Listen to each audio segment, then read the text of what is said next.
Infocité, les titres.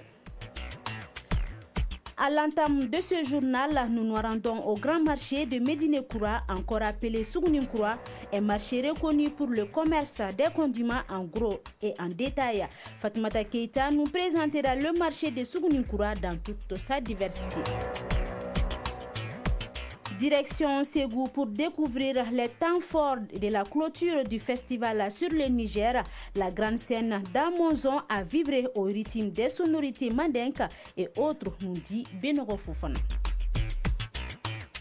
Aussi, rendez-vous en fin d'édition pour voir ce qui fait la une de l'actualité internationale.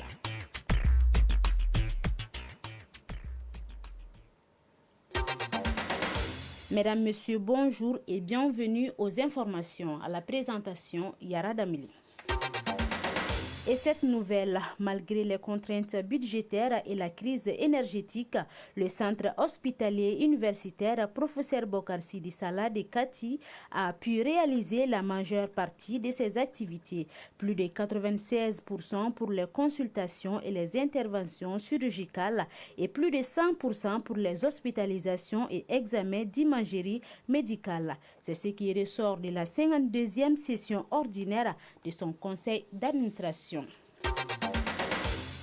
Je le disais, focus sur le marché de Médine-Koura, communément appelé Sougouninkura, est rebâti sur une superficie de plus de 5 hectares, l'un des plus grands marchés riches en articles de tout genre. Le marché de Sougouninkura est très fréquenté par les Bamakois et les populations des communes environnantes. Il offre à la fois des articles recyclés, nouveaux et de marchandises très variées. Fatoumata Keita pour le reportage. Nous sommes au marché Sougouninkura, sis au pied de la colline du Point G, à la périphérie du quartier de Médina-Koura, en commune 2 du district de Bamako. Un marché populaire est réputé pour ses différentes marchandises. Abdoulaye Kouyaté, secrétaire administratif du marché Sougouninkura. Le marché a été créé en 1977. Le marché est reconnu pour le commerce de détail et d'en gros aussi.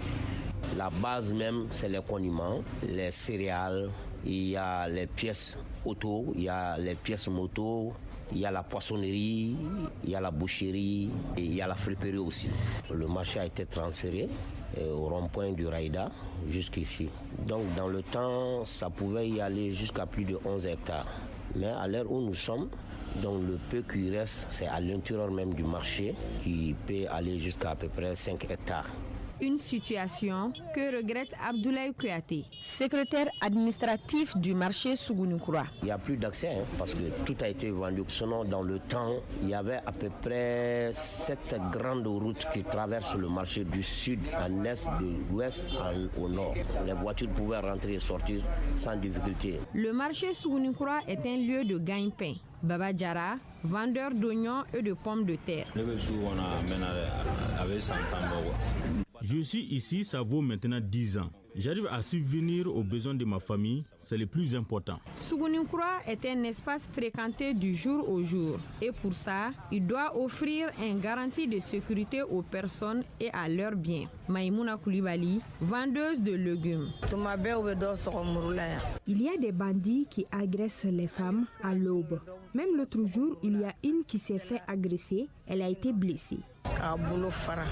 Si Maïmouna Koulibaly soulève l'aspect sécuritaire, Kadiatou Keita déplore l'attitude de la mairie et des chauffeurs de transport en commun.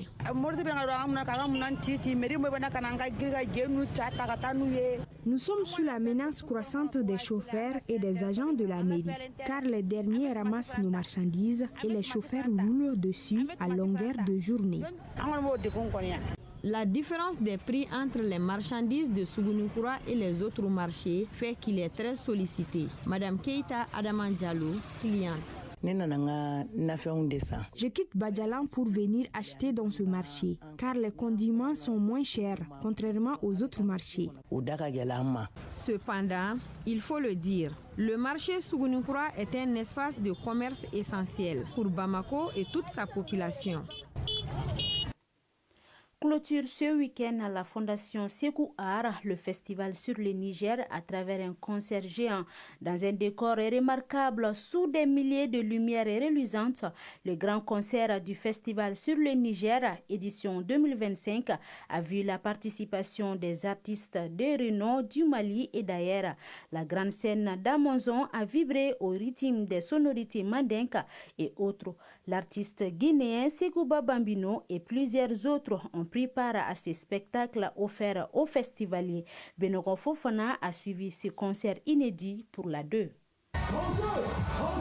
Un voyage musical. Des artistes venus des 4 coins du monde ont partagé leur passion en direct avec le concert final du festival Sékou Art. Le concert a débuté à 23h avec un balafoniste de la région, Chaka Boiré Didabara Junior de Ségou.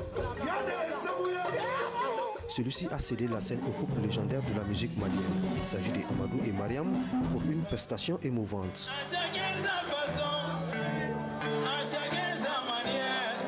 Au fil de la soirée, des artistes de divers genres se sont succédés. Le groupe Mokumba du Zimbabwe a séduit le public. Les spectateurs, unis par l'énergie du moment, se sont laissés transporter par les mélodies, malgré les barrières de la langue, ce qui confirme que la musique n'a pas de frontières. J'adore les chansons, surtout celui de Zimbabwe. J'adore. Surtout Amadou et Mariam qui viennent de passer là, c'était super aussi. Il y a que la fête continue jusqu'à demain matin, jusqu'à l'aube. C'est super bon. Les artistes sont ouf. Il n'y a pas de commentaires. Ça c'est du Sékou Art. Certains se lancent sur des pistes de danse improvisées. Sekouba Bambino Diabaté, tant attendu, enfonce le clou.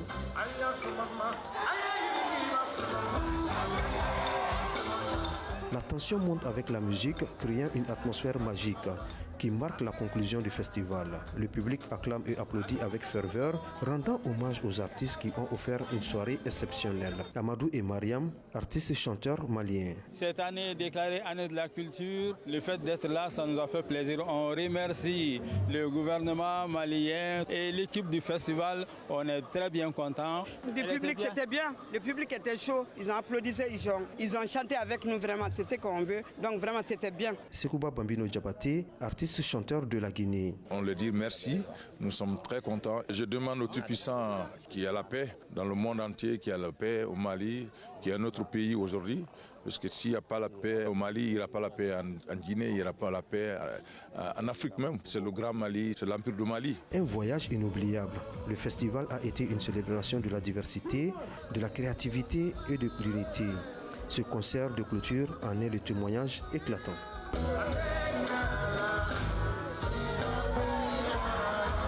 Ségou, Benogo Fofana pour l'ORTM.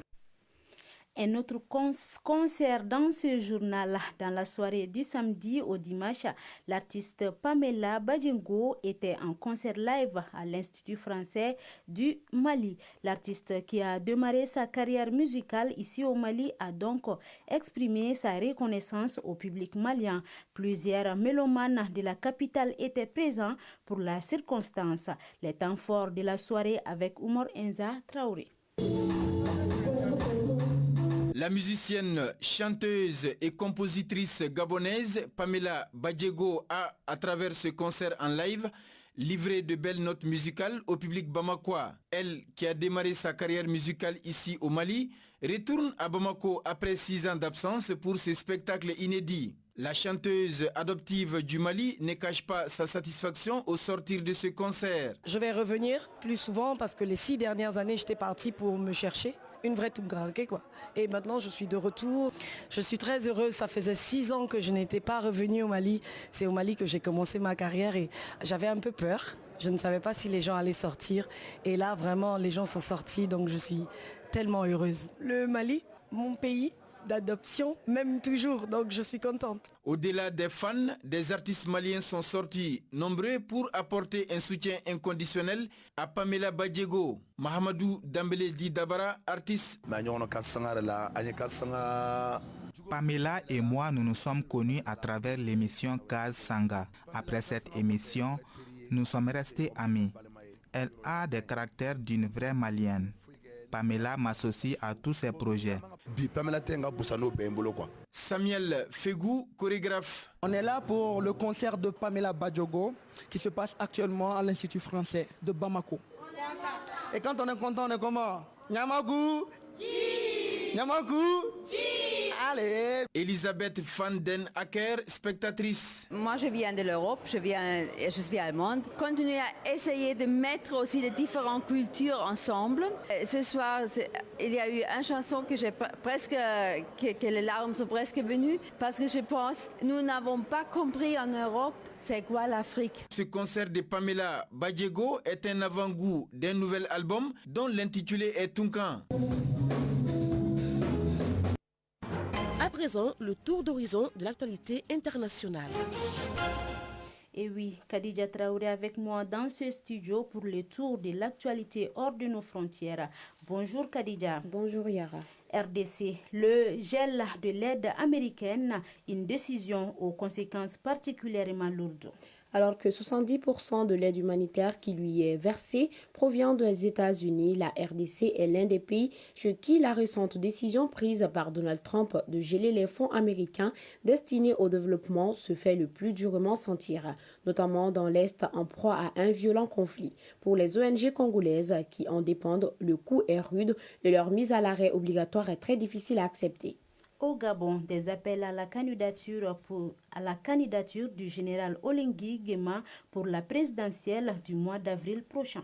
Si aucun poids lourd de la politique nationale ne s'est encore déclaré candidat, plusieurs associations émergent pour appeler à la candidature du président de la transition, le général Brice Clotaire Olengi Nguema. Samedi dernier, un nouveau mouvement Olengi Nguema 100% a vu le jour. Fondé par 24 députés, 8 sénateurs, des hauts cadres de l'administration ainsi que des leaders associatifs et politiques. Il milite activement pour la participation du chef de la transition à l'élection.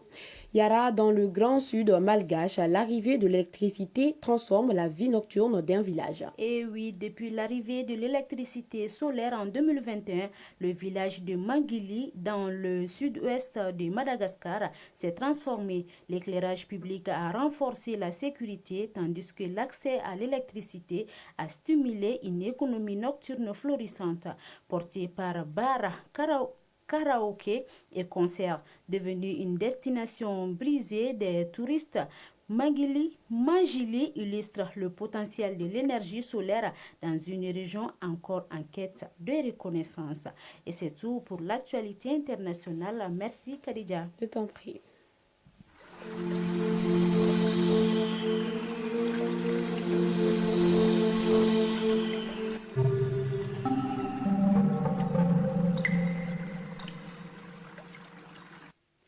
Les nouvelles du temps avant de boucler cette édition. Le thermomètre affiche 32 degrés Celsius sur Bamako et environ. La maximale attendue sera de 37 degrés Celsius et quant au soleil, il se couchera à 18h37.